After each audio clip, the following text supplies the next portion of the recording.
નળ સે જળ યોજનામાં ભ્રષ્ટાચાર થતા હોવાનો ગંભીર આક્ષેપ. પ્રાપ્ત માહિતી મુજબ આજ રોજ તારીખ 10/12/2024 મંગળવારે ખેડબ્રહ્મા ધારાસભ્ય શ્રી તુષારભાઈ ચૌધરી દ્વારા નળ સે જળ યોજનાના ભ્રષ્ટાચારના વિરુદ્ધમાં પ્રાંત ઓફિસરને આવેદનપત્ર આપવામાં આવ્યું.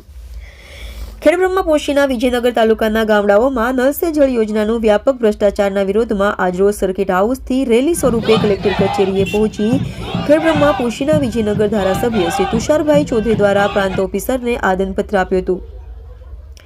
જેમાં ખેડબ્રહ્મા પોશીના અને વિજયનગર તાલુકામાં નળ લાગ્યા પણ પાણી ન આવ્યું. અમુક જગ્યાએ પાઇપલાઇન લગાવવામાં આવી પણ નળ લગાવવામાં નથી આવ્યા. ભ્રષ્ટાચાર દેખાતા સરકારશ્રીની આંખો ઉઘાડવા માટે મોટી સંખ્યામાં કોંગ્રેસના કાર્યકર્તાઓ માટલા લઈને બહેનો આ રેલીમાં ઉમટી પડ્યા હતા.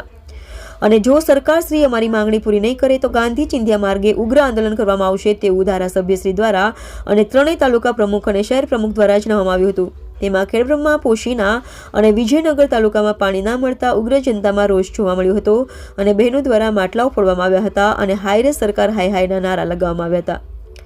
આ ભ્રષ્ટાચારના આક્ષેપોમાં કેટલી સત્યતા અને કેટલો દેખાડો છે તે સાબિત કરવા લાગતા વળગતા જવાબદાર અધિકારીઓ કે જનસેવકોને અગ્નિ પરીક્ષા જેવું કામ છે. રિપોર્ટર અમિત જોશી, ઈડર.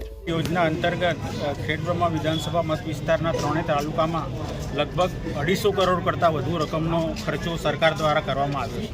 આજે જે નળ સે જળ યોજના જે છે એ અમારા જે પોશીના અને ખેડબ્રહ્મા અને પોશીના વિજયનગર તાલુકામાં જે યોજના હતી એ જે પાણી ગામડાઓ સુધી નથી પહોંચ્યું એના માટે